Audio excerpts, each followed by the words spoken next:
নমস্কার, আপনারা দেখছেন জেলার ১ নম্বর online TV channel Birbhum RC TV. আপনাদের সঙ্গে আমি শুভাশিস। শুরু করছি আজকের সংবাদ। বিস্তারিত সংবাদে যাবার আগে দেখে নেব সংবাদ শিরোনাম। বীরভূমে কোর কমিটি আসল কমিটি, বললেন সিউড়ির ২ নম্বর ব্লক সভাপতি। দুবরাজপুরে ২ জ্যারিকেন ভর্তি প্রচুর তাজা বোমা উদ্ধার।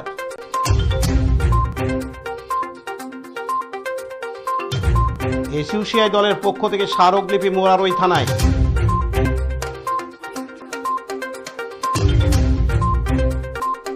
তারাপীঠ মন্দিরে পুজো দিলেন সস্ত্রীক উপরাষ্ট্রপতি জগদীশ ধনকর।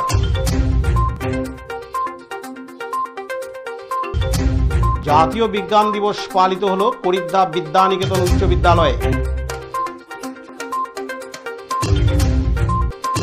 দুবরাজপুরে মা শ্মশানকালীর ভক্তদের উদ্যোগে বিরাট মহোৎসব।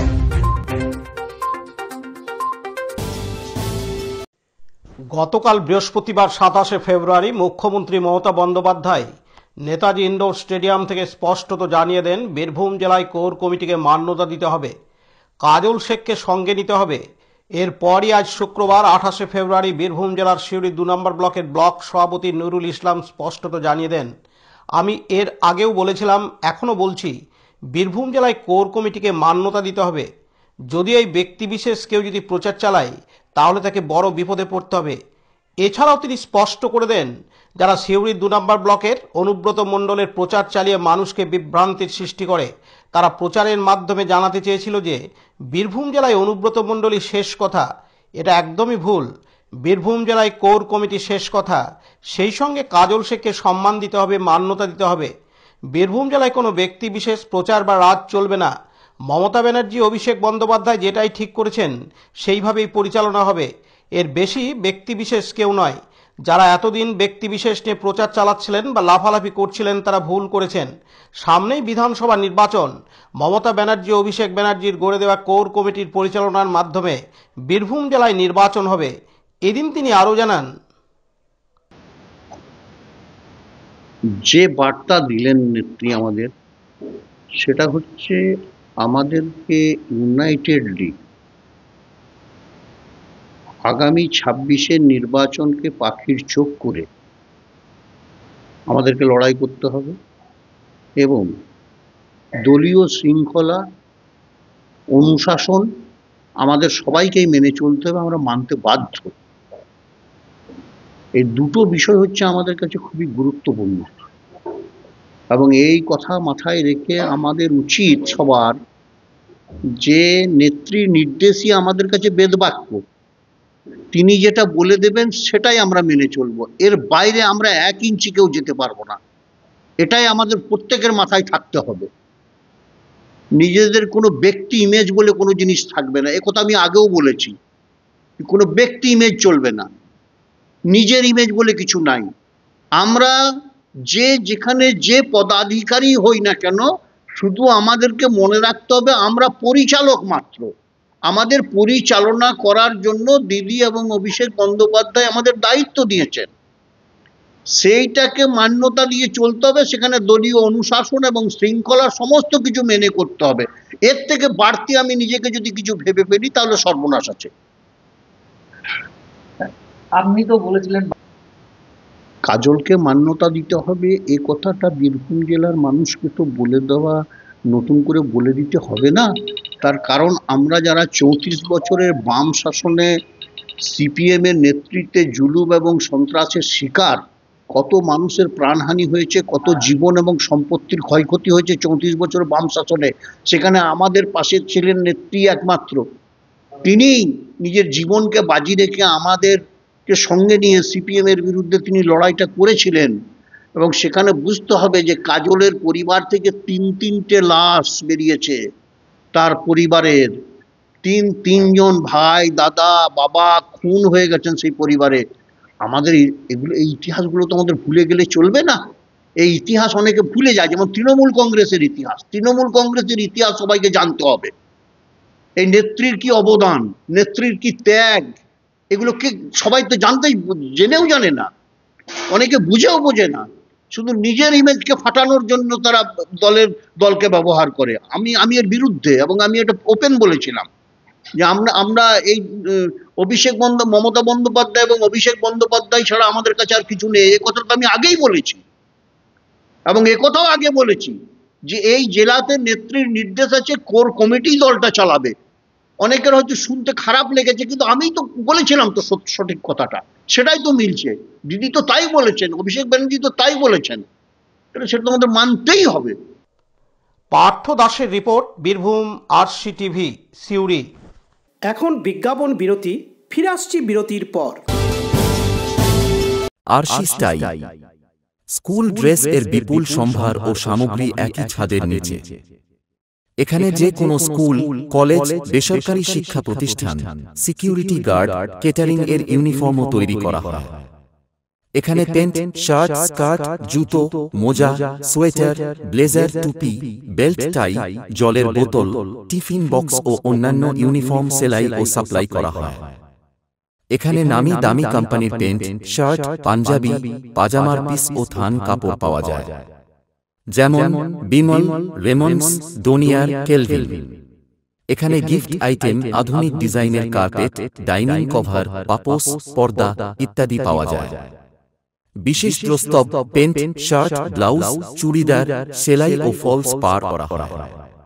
যোগাযোগ করুন 9883752306। ঠিকানা দুবরাজপুর, ফ্যাশন এক্সপ্রেসের পাশে।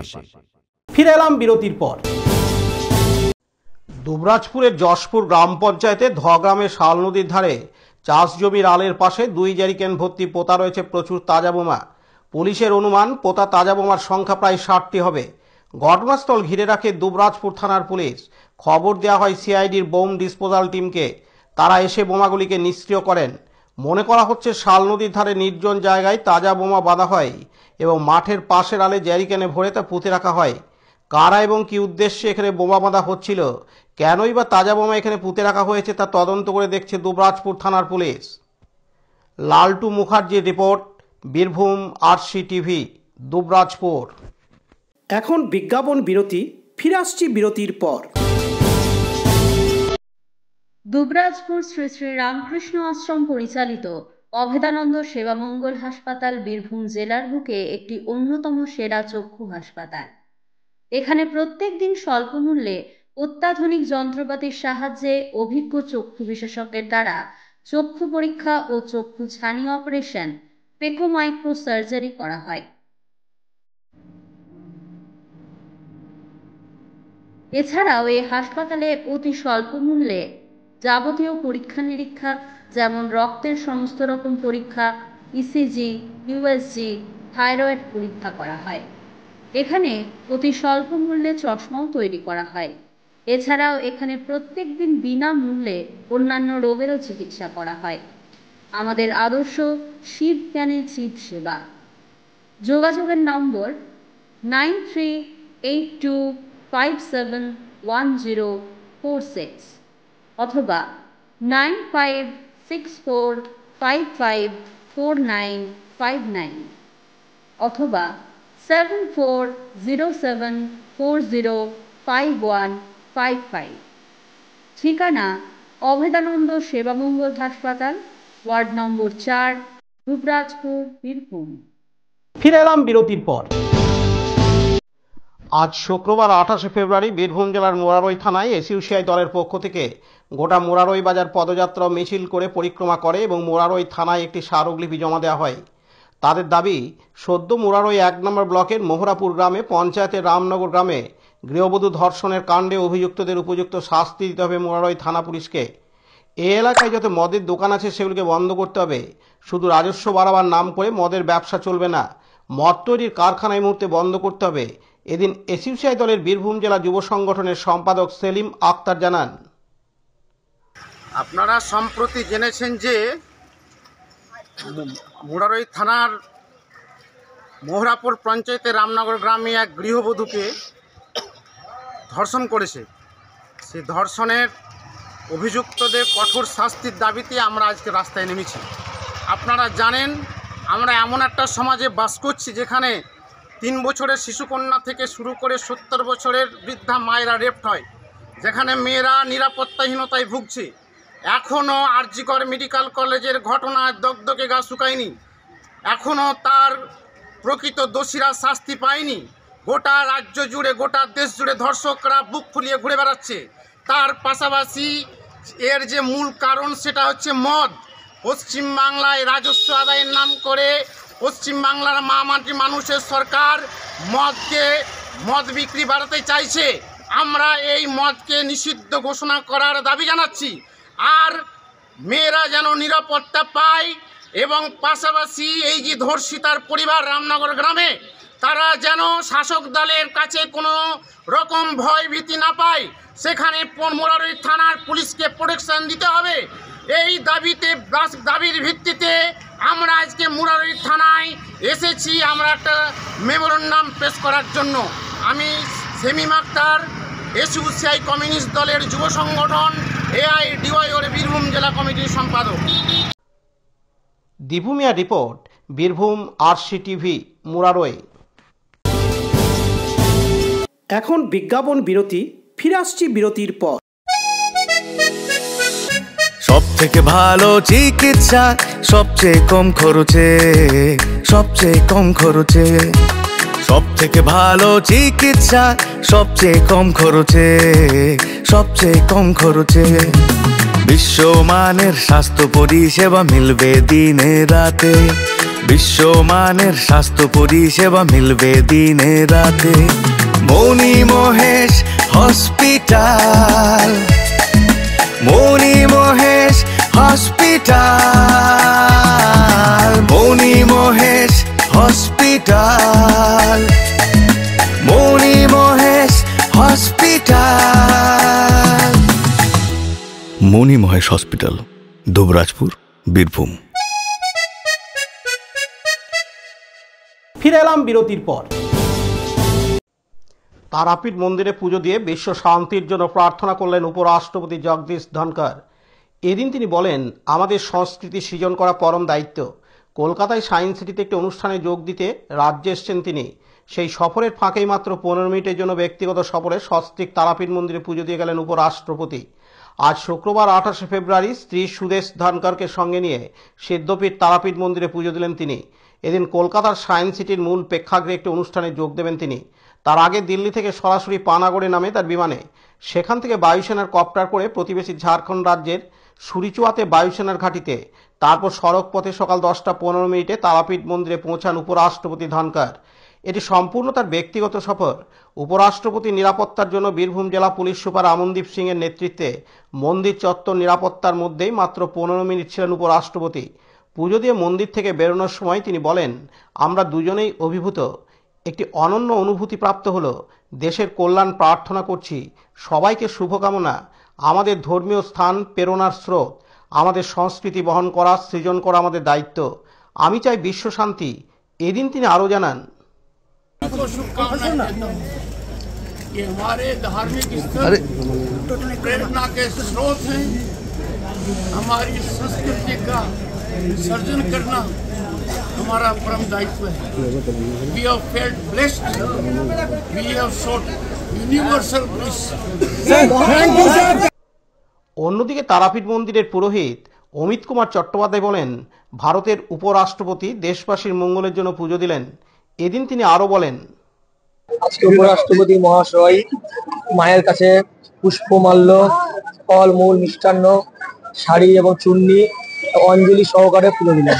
কতক্ষণ ছিলেন মন্দিরের ভিতরে? উনি প্রায় 5 থেকে 7 মিনিট ছিলেন। কি কি করলেন? মাকে নিজে মনোবাসনা জানালেন, পুষ্পাঞ্জলি দিলেন, মায়ের পুজো করলেন। উনি কি প্রথম এলেন তারাপীঠে? প্রথম এসছেন উনি তারাপীঠে। আপনি পুরোহিত ছিলেন? আমি পুরোহিত। কেমন লাগলো উপরাষ্ট্রপতি পুজো করে?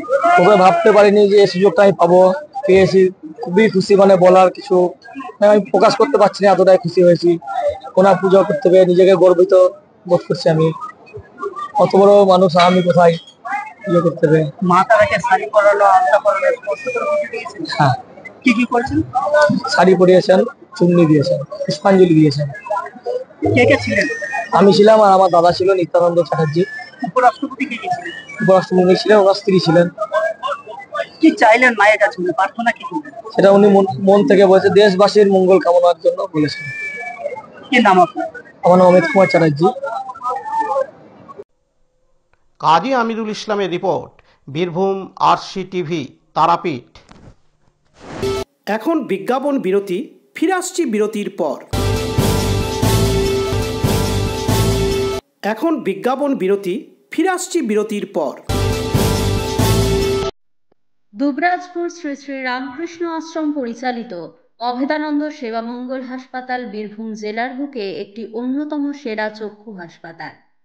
এখানে প্রত্যেক দিন স্বল্প মূল্যে অত্যাধুনিক যন্ত্রপাতির সাহায্যে অভিজ্ঞ চক্ষু বিশেষজ্ঞের দ্বারা চক্ষু পরীক্ষা ও চক্ষু ছানি অপারেশন, পেকো মাইক্রো সার্জারি করা হয়।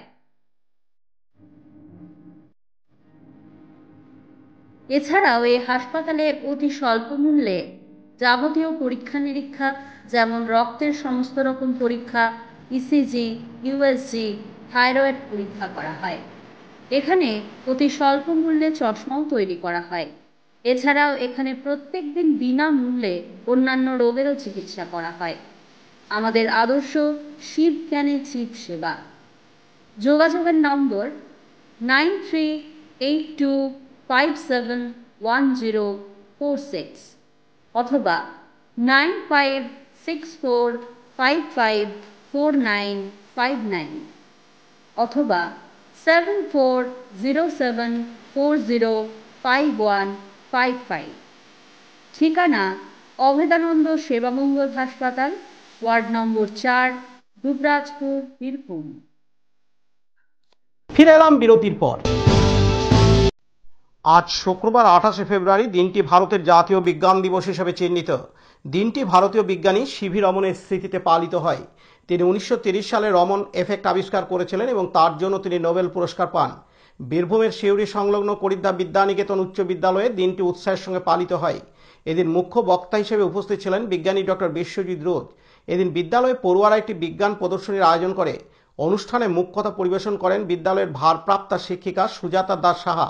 উপস্থিত ছিলেন জাতীয় স্বাস্থ্য মিশনের এক চিকিৎসক ডাক্তার ইকবাল। দিনটির তাৎপর্য নিয়ে ব্যাখ্যা করেন বিদ্যালয়েরই এক ছাত্রী উমা চক্রবর্তী। মূল অনুষ্ঠানে অডিও ভিজুয়ালের মাধ্যমে পড়ুয়াদের কাছে বিজ্ঞান চেতনার উদ্বুদ্ধ করার লক্ষ্যে মূল বক্তব্য তুলে ধরেন বিজ্ঞানী ডক্টর বিশ্বজিৎ রোজ। এদিন বিজ্ঞানী রোজ তার বক্তব্যে জানান,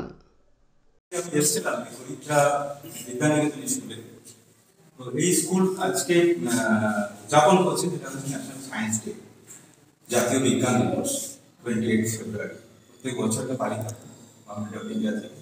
এই স্কুলও ব্যতিক্রম না, স্কুল করেছে এবং ছোট্ট একটা এক্সিবিশন ব্যবস্থা করেছে। আমি দেখলাম এক্সিবিশন সত্যি রিয়েলি বিউটিফুল। আমি অনেক জায়গায় এক্সপার্ট হিসেবে যাই মডেল এক্সিবিশন বা অন্যান্য এক্সিবিশনে, কিন্তু আমার অনেক এক্সিবিশন দেখেছি মডেল, তো একটা মডেল দেখলাম যেটা হচ্ছে প্রগতা ডুবুরি। এটা কিন্তু অ্যাকোমোডেশন প্রিন্সিপাল দিয়ে আমাদের স্যার হেল্প করেছেন মেন্টর। সত্যি মানে আমার ভালো লাগলো। এই ধরনের ফার্স্ট টাইম আমি এটা দেখলাম। আরো পেরিস্কোপ ওটাও ভালো, ওদিকে ইলেকট্রিক্যাল ডিভাইস, ওদিকে পাশাপাশি বিদ্যালয়ের ভারপ্রাপ্তা শিক্ষিকা সুজাতা দাস সাহা তার বক্তব্যে বলেন, তার সহযোগী প্রদীপ বাবুকে যিনি এসেছেন আমাদের ছোট্ট স্কুলের পক্ষ থেকে আমরা তাকেও ধন্যবাদ জানাই। তোমরা শুনেছ আজকে 28শে ফেব্রুয়ারি ন্যাশনাল সায়েন্স ডে, জাতীয় বিজ্ঞান দিবস। এই দিনে তোমরা যারা একটু উঁচু ক্লাসের ছাত্রছাত্রী আছো তোমরা জানো আজকের দিনে চন্দ্রশেখর ভেঙ্কট রামন একজন পদার্থ বিজ্ঞানী, তিনি দ্য রামন এফেক্ট বলে একটি আবিষ্কার করেছিলেন 1928 সালে, ঠিক আজকের দিনে 28শে ফেব্রুয়ারি। এবং এই আবিষ্কারের জন্য 1930 সালে তিনি পদার্থ বিজ্ঞানী নোবেল পুরস্কার পেয়েছিলেন। আমরা ভারতীয় হিসেবে গর্বিত। ঠিক সেই কারণে আজ আমরা আমাদের করিদ্দা বিদ্যানিকেতনে এই বিশেষ দিনটি পালন করছি সকলের সহযোগিতায়। আমরা আজকে শুধু তাই নয়, আজকে আমরা আজকের যে বিজ্ঞান, সেই বিজ্ঞানকে আমরা ক্ষতিকর দিকে প্রয়োগ না করে কি করে আজকে যুগোপযোগী করে গড়ে তুলব, প্রগতিশীল করে গড়ে তুলবো, এই নিয়ে আলোচনা করব। আমরা সেই সঙ্গে আলোচনা করব বিজ্ঞান সাধনায় যে সমস্ত মহিলারা এগিয়ে এসেছেন তাদের কথা। সোমনাথ সেনের report, Birbhum RC TV, Suri. এখন বিজ্ঞাপন বিরতি, ফিরে আসছি বিরতির পর।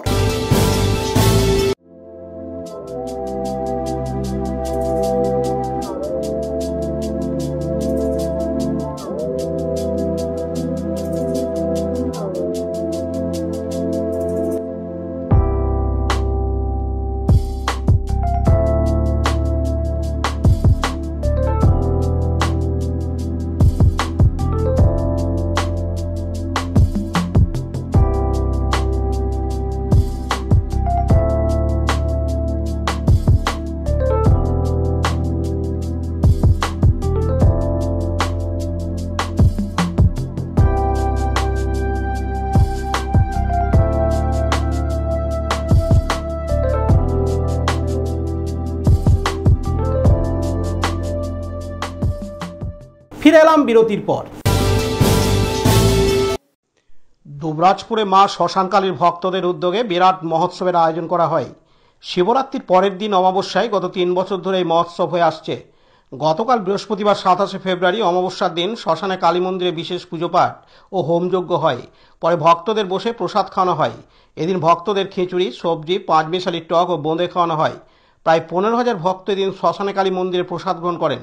এদিন দুবরাজপুর শ্মশানে কালীর সেবাই তন্ময় বৈষ্ণব জানান, দুবরাজপুরের শতাব্দী প্রাচীন শ্মশানকালী মন্দির প্রতি বছরের নেই এই বছরও আমরা একটা মহোৎসবের আয়োজন করেছি। পুজো আগা হোম টোম সবই হলো এবং এই বছর নিয়ে আমরা 3 বছরে এটা 3 বছরে পা দিলাম। তো আগের বছর আমাদের 10,000 টার্গেট ছিল, এবছর আমাদের 15,000 সেটা টার্গেট। বিগত দিনে আমরা চেষ্টা করবো যেন আরও অনেক বেশি হয়।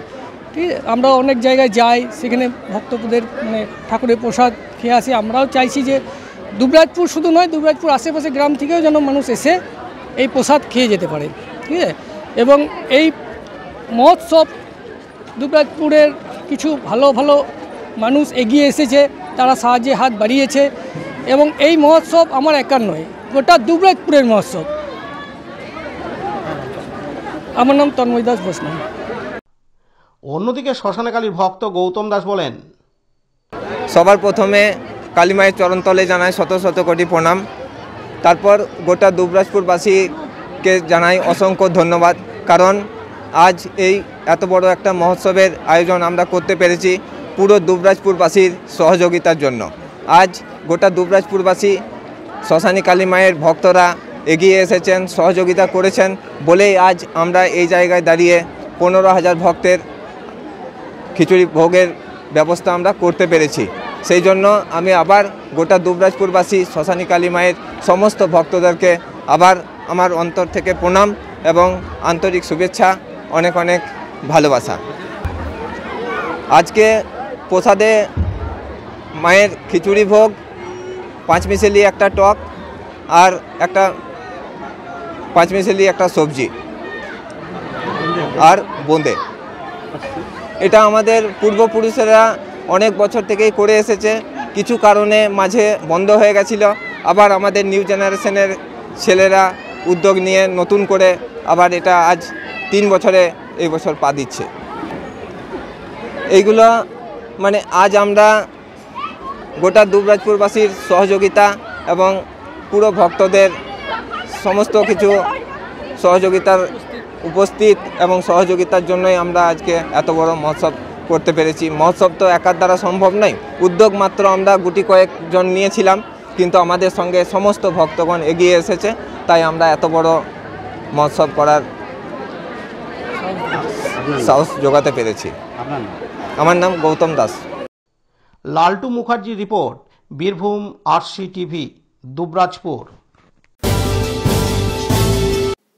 আজকের সংবাদ এই পর্যন্ত। পরবর্তী সংবাদের জন্য চোখ রাখুন বীরভূম আরসি টিভির পর্দায়। নমস্কার।